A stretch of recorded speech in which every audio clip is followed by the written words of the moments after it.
Hello, good morning T.Y.B.Sc student. Today we are going to discuss on the first topic, the gymnosperm from the paper third, that is BO 334, Spermatophyta and Paleobotany. The gymnosperms are the group of the plants which are included in the phanerogams. While we are going to classify the plants on the basis of presence or absence of the flower, that is, when flowers are absent, such group of the plants is known as the cryptogams, and the next group in which the flowers are present, it is known as the phanerogams.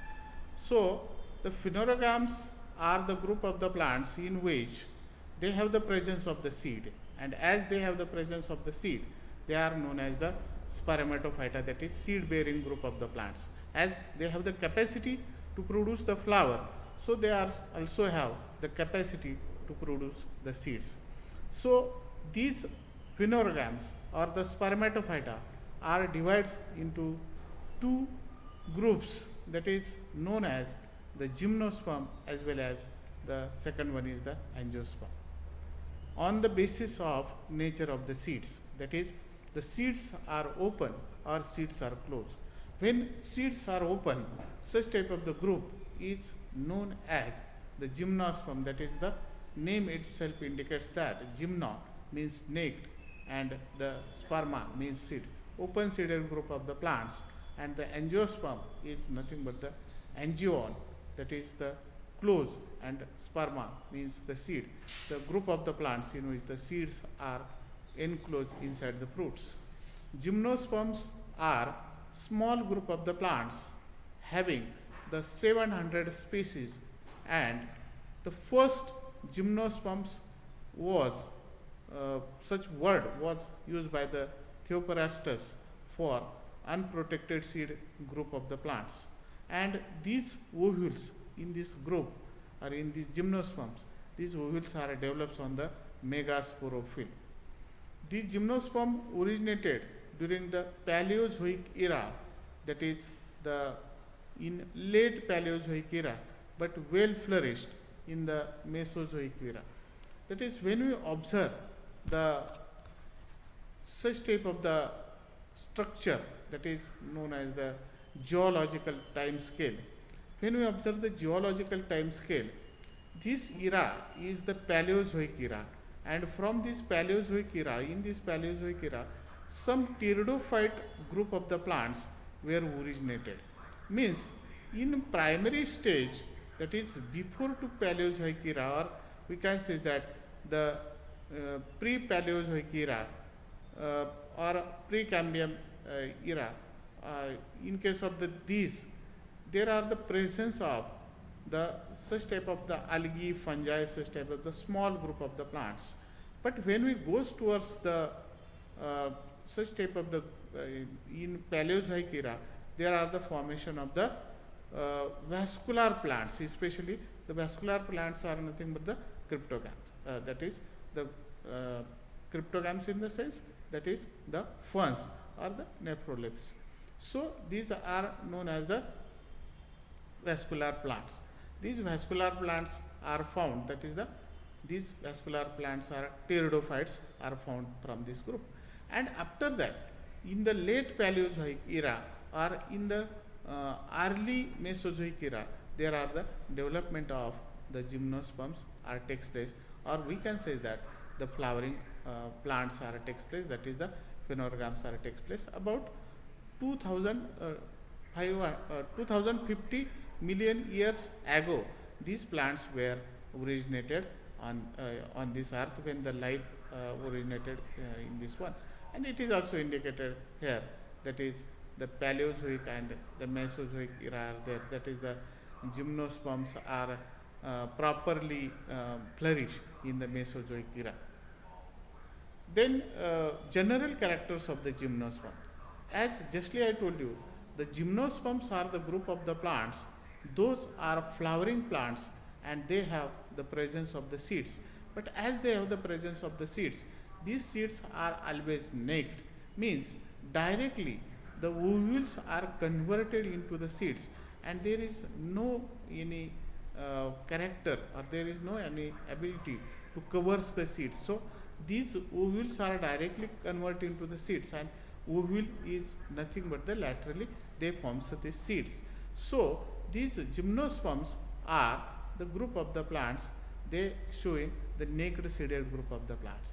There are the various types of the gymnosperms are there, that is the Pinus is there, then Cycas, then Araucaria is there, then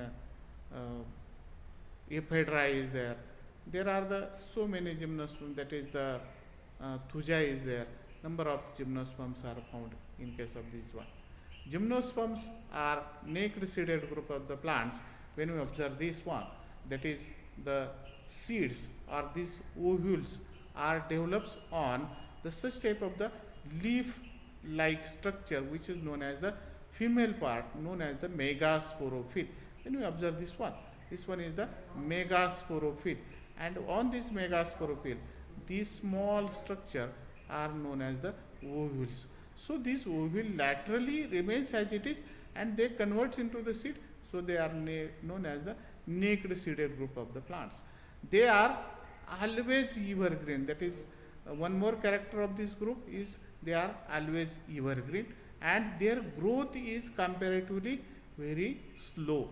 When we compare the other group of the plants, the gymnosperms grows very slowly, so their growth is comparatively very slow. Then stem is erect, branched or unbranched, that is this stem is erect, and they have the presence of lip scar. Lip scar in this is the character, presence of the lip scar is the character of the gymnosperm. That is, there are the leaves are, when the leaves are falls down, then their lip scars remains on the stem. So presence of the lip scar and this green color of this plant is the typical character of the gymnosperm. These so many gymnosperms are used for the purpose of the ornamental plant. When we concentrate on the different types of the gymnosperm, that is the Cycas or the one Araucaria, then the Thuja, these plants are nothing but they are used as a ornamental plant. Then these leaves are dimorphic. Dimorphic in the sense, that is they have the presence of two types of the leaves. That is, the one leaf is the long leaf or the large leaf, which is known as the foliage leaf, and the one leaf which is comparatively small, it is known as the scale leaves. So there are the two types of the leaves, so it is known as the dimorphic type of the nature of the leaves. Then gymnosperms shows distinct alternation of generation. While completing the life cycle, the gymnosperm passes through the two stages or the two generations, that is that is the sporophytic generation, and the second one is the gametophytic generation. This sporophytic generation is the dominant generation in case of the gymnosperm, and this gametophytic generation is the residue, or it depends totally on the sporophytic generation. One more thing, there is the presence of taproot system as like the dicotyledonous plants, that is plant shows the taproot system, and this taproot system or the taproots gets infected by the fungi. That is these fungi are living inside the root, and they absorb the atmospheric nitrogen and convert into the nitrogen. So for the purpose of the shelter, these fungi are found inside the root, and as they are found in the root, then shape of the root gets changed, and such root which gets infected, they are known as the coralloid roots. Root possess diarch to polyarch vascular cylinder. When we observe this one, this is the diarch condition, that is in case of the root, the vascular bundles are of a radial type. That is radial in the sense, that is they have the alternate patches of the phloem and xylem. So phloem and xylem are present on the two different radii, and hence these they are known as the radial type of vascular bundle. When we observe, this one is the xylem and this one is the phloem. Both are alternately arranged and they are two in number, that is two phloem and two xylem. So this condition is known as the diarch, or sometimes in some cases they are root showing the polyarch condition. So this one is the such type of the character. Then young stem has the conjoined collateral and open type of vascular bundle as like the angiosperm. When you observe this vascular bundle, this vascular bundle is conjoined, collateral and open. Open in the sense presence of the cambium in between phloem and xylem. It is known as the open type of the vascular bundles, that is phloem is outside, xylem is inside, and in between these two there are the presence of cambium. So vascular bundles are conjoined, that is phloem and xylem are joined to one another. Then collateral, they are present one after another, that is they are present on the one and the same radius. And when there is the presence of the cambium in between these two, it is known as conjoined, collateral and open type of vascular bundle. Then one more thing, secondary xylem, which is of two types, that is the monoxylic and the pycnoxylic. When we observe this structure, that is monoxylic and pycnoxylic, that is there are the presence of this monoxylic wood. This monoxylic wood shows the medullary rays are loosely arranged, and as they are loosely arranged, so such wood is comparatively very small. That is the functioning of the medullary rays, due to the functioning of the medullary rays, this structure becomes very soft and these woods are arranged very loosely. So they are known as the monoxylic wood. And when we observe this one, that is the medullary rays are compactly arranged, so this wood is formed which is comparatively hard. So they are known as the pycnoxylic wood. Then the reproductive organs are arranged in the form of the cone. In case of this one, that is the when we observe the number of cones, that is the male cone and female cone are present on one and the same plant, or sometimes they are present on the other plants. When we take the example of this pinus have the male and female cone are found on the one and the same plant. But here, in case of the cycas, the male cone, this one is the male cone. This male cone is found on the one plant, and the female cone is not present in the cycas. But this female, instead of the female cone, there are the leaf-like structure are known as the megasporophyll, and on either side of this megasporophyll, there are the presence of such type of the ovules are found there. So in case of the cycas, that is the male cone is present there, that is compactly arranged structure, it is known as megasporophyll, but female cone is not there, or female cone is absent in the cycas. Instead of that, the megasporophylls are loosely arranged. Here, in case of the cycas, that is male cone have the number of such type of the microsporophyll. This structure is known as the microsporophyll. And on the either side or axial side of this microsporophyll, there are the presence of number of sori. And when we rupture this sori on this side, then we found the number of sporangium. In case of this one, they have the presence of microspores, they are known as microsporangium. And these microsporangium have the number of spores. No doubt they are male, so they are known as the microspores. So such type of the structure is there. That is the, in case of the pinus, male and female cone are present on the one and the same plant. But when we observe the gymnosperm, in case of the cycas, male and female cone are found on the different plants. There are so many examples of this one is there. Then plants are heterosporous, that is they have the male and female spores are present there. Then sporophytic generation is justly dominant. Then pollination takes place by the anemophilous type. Anemophilous in the sense with the help of wind. The question may be arise why the pollination takes place with the help of wind, because what happens, these flowers that is the cones, are not so attractive. So pollinating agents never visit to the these type of the plants, these type of the flowers. So what happens, due to the lack of these pollinating agents, there need to pollination.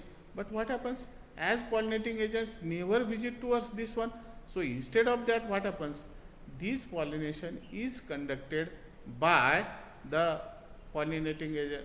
Instead of the birds or the butterflies, they gets pollinated with the help of wind. And for that, there is the certain facilities in the plants, in the spores. That is, when we take the example of the pinus spores, these pinus spores are the winged spores or the winged pollen grains for carrying from one place to the another, from the this area, from the plants to the nearby next plant.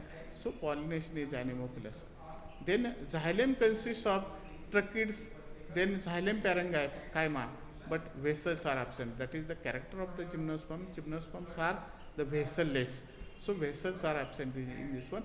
As compared to the angiosperm, the gymnosperms are, there is the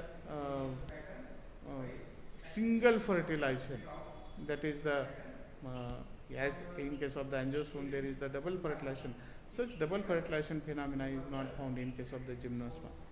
Then ovule is directly converts into the seed.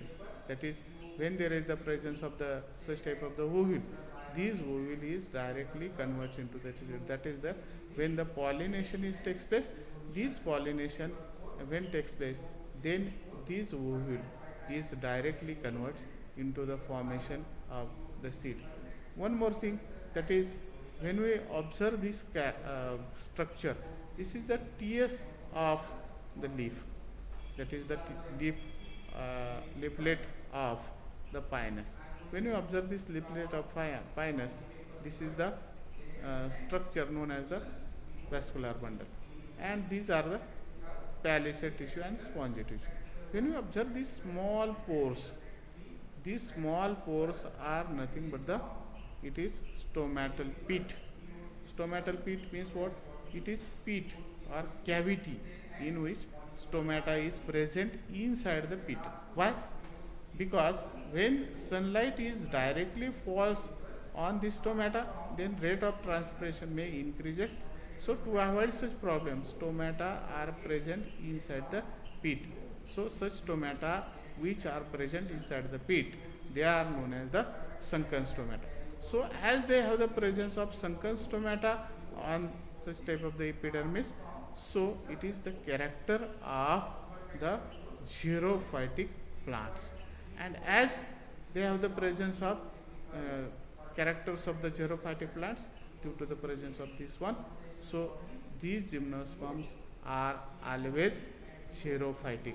They show the characters like the xerophytic. When we internally observe this one, then we got the such type of the character. So they are known as the xerophytic plants, that is the xeric plants, as they shows the character of this one. So thank you very much. This is sufficient for today. So stay safe, stay home, and have a nice day. Thank you very much.